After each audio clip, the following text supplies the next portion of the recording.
அது கையில கிடைச்சா கொண்டுவேன். என்னடா நாங்களாம் நான் முட்டாளாடா படம் பாக்குறதுக்கு, ரத்தம்லாம் கொதிக்குது. ஞானவேல் ராஜாவோட வீட்டுக்கு போய் எல்லாருமே நின்று நம்ம டிக்கெட் அமௌண்ட்டை நம்ம ரீஃபண்ட் கேட்டே ஆகணும். ஏன்னா இப்போ அவ்வளோ பெரிய ஒரு ஸ்கேம் பண்ணியிருக்காங்க. இந்த கங்குவா படத்தை பற்றி தான் வந்து ஒரு மனக்குமுறலோட வந்து நான் பேச வந்திருக்கேன். ஏன்னா வந்து படத்தை வந்து அவ்வளோ ப்ரொமோட் பண்ணியிருக்காங்க. ஒரு சூர்யா சாரோட 2 வருஷம் கழிச்சு ஒரு படம் வந்து தியேட்டருக்கு ரிலீஸ் ஆகுது. அதே மாதிரி வந்து இந்த படத்துக்குடைய எக்ஸ்பெக்டேஷனும் பார்த்தீங்கன்னா பயங்கரமாக பில்ட் ஆகி ரிலீஸ் தள்ளி தள்ளி போய் அதோட மேக்கிங்கு, அப்புறமா வந்து ஞானவேல் ராஜா இவர் வந்து ப்ரெஸ் மீட்டு, ஆடியோ லான்ச்சு எல்லாத்துலேயும் பேசின விதம் ஆகட்டும், இது எல்லாத்துக்குமே சேர்த்து படம் எக்ஸ்பெக்டட் அளவுக்கு இருந்துச்சா இல்லையான்னு கேட்டால், ஸோ பப்ளிக் ரிவ்யூஸும் சரி, எல்லாமே பார்த்தவங்களும் சரி, ரொம்ப ரொம்ப ரொம்ப டிசப்பாயிண்டடாக தான் வெளியே வந்திருக்காங்க. ஸோ இந்த படம் ஃபர்ஸ்ட் ஆஃப் ஆல் என்னதான் பிரச்சனை, இந்த படத்தில் என்ன ஒர்க் அவுட் ஆகலன்றதை பார்ப்போம். மெயின் பிரச்சனை என்னன்னா, படத்தில் வந்து பார்த்தீங்கன்னா ஃப்ளாஷ்பேக் போர்ஷன்ஸு அது வந்து பார்த்தீங்கன்னா ரொம்ப கிராண்டியராக மேக் பண்ணியிருக்காங்கன்ற மாதிரி மேக்கிங்கில் நம்மளுக்கு ரொம்ப ஹைப் ஏற்றி விட்டாங்க. ஆனால் வந்து படத்தை உள்ளே போய் பார்க்குறப்ப ஃபர்ஸ்ட் ஸ்டார்டிங்கில் அந்த கரண்ட் சூர்யா, அந்த ஃப்ரான்சிஸ் சூர்யா வந்ததுக்கப்புறம் அந்த ஃப்ளாஷ்பேக் போர்ஷன் வரத்துக்கே பார்த்தீங்கன்னா அவ்வளோ ட்ராகு. ஏன்னா எப்படா வந்து அந்த பில்டப் ஏற்றுறப்பெல்லாம் நல்லா இருந்தது. ஆனால் அந்த கங்குவா கேரக்டர் எப்படா வரும்ன்ற மாதிரி ரொம்ப இழுத்தடிச்சிட்டாங்க. ஸோ அதில் அந்த ஃப்ரான்சிஸ் கேரக்டர் கூட வந்து திஷா பட்டானியா அவங்களாம் வந்து தேவையில்லை படத்தில். அவங்களுக்கு கொடுத்த சம்பளத்துக்கு பார்த்தீங்கன்னா அந்த இந்தி நடிகர் அவங்களுக்கு கொடுத்த ஒரு பெரிய சம்பளம் தான் கொடுத்துருப்பாங்க. அந்த சம்பளத்தில் ஈஸியாக ஒரு 10 ஷார்ட் ஃபிலிமும் ஒரு 10 ஃபிலிம் மேக்கர்ஸ் உருவாக்கிடலாம். ஸோ இந்த மாதிரிலாம் காசை வந்து ஒரு கேஸ்டிங்கில் வேஸ்ட் பண்ணியிருக்காங்க. செகண்ட் திங், இந்த பீரியாடிக் போர்ஷன்ஸில் வர சூர்யா அவர் வந்து பார்த்தீங்கன்னா பயங்கரமான ஒரு கேரக்டர் எலிவேஷன் இருக்குது. அதே மாதிரி கேரக்டரைசேஷன் வந்து ஸ்கெட்சு ஆர்க்கு எல்லாமே ரொம்ப ரொம்ப ரைட்டிங் வீக்காக இருக்கிறது தான் வந்து அது டவுன்ஃபாலே. அந்த கத்துற அந்த டெசிபிள் வந்து அவ்வளோ கத்தணும்னு வந்து அவசியமே கிடையாது. அந்த படத்தில் கேரக்டர்ஸும் கத்துது, டிஎஸ்பி மியூசிக்கும் ஒரு சைடு டங்கு டங்கு டங்குன்னு அடிச்சுட்டே இருக்கு. கங்குவா கங்குவான்னு கத்தினே இருக்கானுங்க, கங்கான்னு கத்திட்டே இருக்காங்க. என்னதான் நடக்குதுன்னே சுத்தமாக புரியாது. நீங்கள் படம் ஃபர்ஸ்ட் ஆஃப் போகும்போது வந்து என்ன நடக்குது, எதை நோக்கி கதை போகுதுன்னு அவங்களால சத்தியமாக வந்து யோசிக்க முடியாது. சரி, ஏதாவது ஒரு நல்ல சீன் வரும்னு வெயிட் பண்ணிட்டே இருப்போம். ஸோ இன்டர்வல் வரைக்குமே பார்த்தீங்கன்னா ரொம்ப இழுத்து சீரியஸாக வந்து ஃபர்ஸ்ட் ஆஃபே வந்து பார்த்தீங்கன்னா ரொம்ப ஒரு என்கேஜ்மெண்ட்டே இல்லாமல் தான் போயிட்டு இருக்கும். ஆனால் வந்து ஸ்க்ரீன் பிளே ஃபாஸ்ட்டான வர மாதிரி தான் உங்களுக்கு தெரியும். இதுக்கப்புறம் செகண்ட் ஆஃப் பார்த்தீங்கன்னா இன்னொன்னும் குளறுபடி நிறையா இருக்கும். அதாவது வந்து இந்த ஃப்ரான்சிஸ் சூர்யா கேரக்டருக்கும் இந்த கங்கு அதில் ஒரு சின்ன பையன் வருவான், அவன் தான் வந்து இந்த கதையோட இன்டர்லிங்க்கு.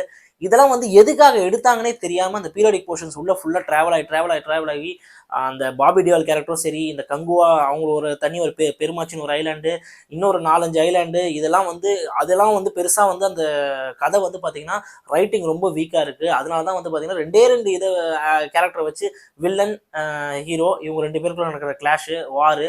ஸோ இதெல்லாம் பழைய படத்தில் பழைய பீரியடிக் நிறையா பார்த்தாச்சு. இதில் புதுசாக எதுவுமே கிடையாதுன்ற மாதிரி தான் நம்மளுக்கு வந்து போக வந்து ஃபீல் ஆகுது படத்தில். ஃபர்ஸ்ட் ஒரு மெயினான விஷயம், ப்ரொடியூசர் ஞானவேல் ராஜா மாதிரி இருக்கிற ஆளுங்கள்லாம் வந்து பார்த்தீங்கன்னா எதுக்காக ஒரு ஸ்கேமாக இதை ஒரு பண்ணுறாங்க. இது உண்மையான ஒரு ஸ்கேமாக தான் நான் பார்க்குறேன். ஏன்னா வந்து ஒரு படத்தை எடுத்துட்டு அதுலேருந்து ஆடியன்ஸை புல் பண்ணுறது வந்து பார்த்தீங்கன்னா அந்த படம் நின்று பேசணும், நீங்கள் பேசக்கூடாது.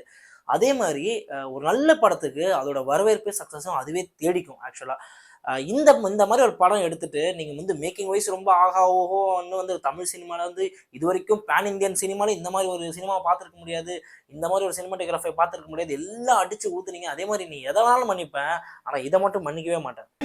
எல்லார் கையிலையும் இன்னைக்கு வந்த பாஸ் இருக்குன்னு நினைக்கிறேன். டிசம்பர் மாதம் எந்த டேட்னு அனௌன்ஸ் பண்றோம். இதே பாஸோட இங்க சக்சஸ் மீட் நடக்கும். சரிங்களா? அதெல்லாம் தேவையில்லை. உங்களை நம்பி வந்த ஆடியன்ஸ்க்கு உங்களால் டிக்கெட் அமௌண்ட்டை மட்டும் ரீஃபண்ட் கொடுக்க முடியுமா? அது போதும். யார் மெயில் பண்ணுறாங்களோ அவங்களாம் ரீஃபண்ட் கொடுங்க. அப்போ ஒத்துக்கிறேன் நீங்கள் ஒரு ஜெனியூனான ப்ரொடியூசர்னு சொல்லிட்டு. ஏன்னா வந்து இது வந்து இந்த மாதிரி ஒரு படத்தை எடுத்துட்டு நீங்கள் ஆடியன்ஸை வந்து ஃபேக்காக புல் பண்ணுறீங்க. ஒரு 1000 கோடி 2000 கோடி முன்னாடியே சொல்லிட்டு படம் இப்படி இருக்குமோ அப்படி இருக்குமோன்ட்டு ஆடியன்ஸை ஃபர்ஸ்ட் ஒரு வாரம் ஆடியன்ஸு ஏமாந்து தான் வருவாங்க. இப்போ இந்த மாதிரி வந்து ரிவ்யூவர்ஸும் பார்த்தீங்கன்னா இந்த காலகட்டத்தில் இட்ஸ் பிரசாந்த் ஆகட்டும், இன்னும் வந்து அந்த FDS மூகி நிறைய ரிவ்யூவர்ஸ் ஆகட்டும், எல்லாமே பார்த்தீங்கன்னா எதுக்காக இந்த படத்தை வந்து ஸ்டார்டிங்கில் வந்து ஒரு நல்ல ரிவ்யூ கொடுக்குறாங்கன்னு சத்தியமாக புரியல. ஏன்னா வந்து அதுவுமே வந்து ஒரு பெரிய ஸ்கேம் தான். உண்மையாக சொல்ல போனால் ஜெனியூனான ரிவ்யூவர்ஸ்க்கு வந்து இந்த மாதிரி ரிவ்யூவர்ஸால் வந்து உண்மையாக வந்து இந்த ஃபீல்ட்லேயே இருக்க முடியாத அளவுக்கு ஆகிடும். ஜென்யூனான பப்ளிக் ரிவ்யூவர்ஸை தான் வந்து பார்த்துட்டு போகிற மாதிரி ஆகிடும். இதனால வந்து பார்த்தீங்கன்னா நிறைய வந்து எதுக்கு ஃபேக்காக வந்து இந்த மாதிரி விஷயங்கள்லாம் கிரியேட் பண்ணி ஒரு படம் வராதுக்கு முன்னாடி ஆடியன்ஸை புல் பண்ணுறது இது ஒரு பெரிய ஸ்கேம் தான். சிறுத்தை சிவா சார் படம் எடுக்கிறானுங்க டைரக்டர்ன்ற பேர்ல சிவான்றவன் யாருங்க அந்த டைரக்டர்? அவன் அது கையில கிடைச்சா கொண்டுவேன். என்னடா நாங்களாம் நான் முட்டாளாடா படம் பார்க்கறதுக்கு. அவரோட டிரெக்டரில் பார்த்தீங்கன்னா வந்திருக்க படங்கள் எல்லாமே ஒரே மைண்ட் செட்டு தான், commercial mind set, business mind set தான். ஸோ அதை தாண்டி ஒரு நல்ல படம் எடுக்கணும், ஒரு ஆடியன்ஸ்க்கு வந்து அவரை வந்து வர ஆர்டிஸ்ட்டுக்கு முதல்ல எவ்வளோ பெரிய ஆர்டிஸ்ட்லாம் வச்சு எடுத்து எல்லாரையும் வேஸ்ட் பண்ணியிருக்கிறது தான் வந்து ஒரு மனசு வலிக்கிற காரணமே. ஏன்னா இந்த கனவு பார்த்தீங்கன்னா நிறையா வந்து கோடம்பாக்கத்தில் இருக்குது. இப்போ இருக்கவங்க பார்த்தீங்கன்னா ரொம்ப கஷ்டப்படுற டேரக்டர்ஸ், அசிஸ்டன்ட் டேரக்டர்ஸ்லேருந்து வந்து ஒரே ஒரு பெரிய படம் கிடைச்சிடாத நமக்கு, அந்த ஒரு பெரிய பேனர் படம் வந்தால் அவங்க லைஃபே வேற மாதிரி மாறுமே அப்படின்னு இன்னுமே வெயிட் பண்ணுறவங்க நிறையா இருக்காங்க. ஆனால் இவருக்கு வந்து பார்த்தீங்கன்னா இருக்கிற பெரிய ஸ்டார்ஸ் எல்லாரையும் வச்சு படம் எடுத்துட்டாரு. அவரோட அந்த அந்த சில ஆர்டிஸ்ட்டும் பார்த்தீங்கன்னா அஜித் சார் மாதிரி அவரோட கம்ஃபர்ட் ஜோனுக்கு சும்மா 4-5 படம் தூக்கி கொடுத்தாரு. அதே மாதிரி தலைவர் ரஜினியை வச்சு பார்த்தீங்கன்னா ஒரு பெரிய டிசாஸ்டர் மேக் பண்ணாரு. ஸோ இப்போ வந்து சூர்யா சார், அவர் வந்து சூர்யா வந்து தப்பு சொல்லுவோமா என்னன்னு சத்தியமா புரியல. ஏன்னா சூர்யா வந்து கதை சூஸ் பண்ணது எல்லாமே வந்து பார்த்தீங்கன்னா கேட்டு தான் சூஸ் பண்ண, கரெக்டான கதை தான் சூஸ் பண்ணிக்கலாம்னு சொல்லணும். ஆனால் அதை எடுத்திருக்க விதம் அந்த ஸ்க்ரீன் பிளேல பார்த்தீங்கன்னா டோட்டலாக கோட்டை விட்டுருச்சு. ஸோ சூர்யாவுக்கு வந்து ரொம்ப ரொம்ப ஒரு டிசாஸ்டரான மூவியாக தான் இது போய் அமைஞ்சது. அவர் சைட்லேருந்து பார்க்க ரொம்ப பாவமாக இருக்கு. சிறுத்தை சிவா தான் ஹோல்லி ரெஸ்பான்சிபிள் ஃபார் திஸ். ஏன்னா வந்து அவர் தான் கேப்டன் ஆஃப் த ஷிப். அவர் வந்து கன்வின்ஸ் பண்ணி எல்லாரையும் கன்வின்ஸ் பண்ணி ப்ரொடியூசரை கன்வின்ஸ் பண்ணி இந்த மாதிரி ஒரு ஸ்கிரிப்டை எக்ஸிக்யூட் பண்ணணும். ஆனால் அதை வந்து ஒழுங்காக பண்ணலை. ஸோ இதுதான் வந்து ஒரு பெரிய பெரிய டவுன்ஃபால் ஆஃப் சிவா. இதுக்கு மேலே வந்து எப்படி வந்து பெரிய பெரிய படம்லாம் அவருக்கு போகுதுன்னே சத்தியமாக தெரியல. ஒரு பிஸ்னஸ் மைண்ட் செட்டு இதனால வந்து ஒரு பேன் இண்டியன் படம் ஆக்கணும், ஒரு 1000 கோடி 500 கோடி அடிக்கணுன்றதுக்காகவே படம் எடுக்கிறதுக்கு எதுக்குங்க ஆடியன்ஸுக்கு எடுத்துகிட்டு வரீங்க? ஸ்ட்ரெயிட்டாக வந்து ஓடிடியில் கொடுத்துட்டு லாபம் மட்டுமே சம்பாதிச்சுட்டு போகலாமே. எதுக்கு வந்து நாங்கள் டிக்கெட்டை வந்து போட்டு நாங்கள் கஷ்டத்தெல்லாம் மறக்க அங்கே போனால் தலைவலியோட வெளியே வர வேண்டியதாக இருக்குது. எதுக்கு செகண்ட் பார்ட்டு முதல்ல? இப்போ அதாவது வந்து பாகுபலியில் ஆரம்பிச்ச ட்ரெண்டு இந்த செகண்ட் பார்ட்டு வர்றது வந்து தேவையில்லாத ஒரு விஷயமா இருக்கு. சமீபத்தில் இந்தியன் 2 இதெல்லாம் வந்து என்ன சொல்றதுன்னா, 2 ஸ்கிரிப்டா இருந்ததுன்னா அதை ஒரே ஸ்கிரிப்டா எடுத்து இப்போ இதுவே பார்த்தீங்கன்னா கங்குவாவே பார்த்தீங்கன்னா அந்த சயின்ஸ் ஃபிக்ஷனாக வர விஷயத்த ஒன்றுமே கடைசியில் ரிவீல் பண்ணல. அந்த பையன் எதுக்காக வந்து இந்த மாடர்ன் ஏஜில் வர பையன் ஒரு பூர்வ ஜென்மமா என்னன்றது தெளிவாகவே சொல்லலை. அது வந்து நிறைய பேருக்கு புரியாமலும் விட்டாங்க. அதெல்லாம் செகண்ட் பார்ட்டை சொல்கிறன்ற மாதிரி வச்சிருப்பாரு. ஆனால் அது தேவையில்லையே. அதையும் இங்கே ஃபியூஸ் பண்ணி சூப்பராக வந்து ஒரு சயின்ஸ் ஃபிக்ஷனு ஒரு பீரியாடிக்கல் ஃபிலிமை சூப்பராக எடுத்துருக்கலாம். அதுக்கு ஒரு நிறைய ஸ்கோப் இந்த விஷயத்த ஒரு 2 பார்ட்டாக பிரிக்கணும், பிஸ்னஸ் வைஸாக எக்ஸ்பேண்ட் பண்ணுன்றதை வந்து இதுவுமே ஒரு பயங்கரமான ஏமாத்து தில்லாலக்கடி வேலை தான். இதெல்லாம் வந்து மலையாள சினிமா ஏன் இன்னும் டாப்பில் இருக்குன்னா, இந்த மாதிரி ஸ்டண்ட்டு ப்ரொமோஷன்ஸ்லாம் அவங்க பண்ணுறதே கிடையாது. அவங்க வந்து முழுக்க முழுக்க சினிமாவை நேசித்து கண்டென்ட்டை நம்பி மட்டுமே எடுக்கிறாங்க.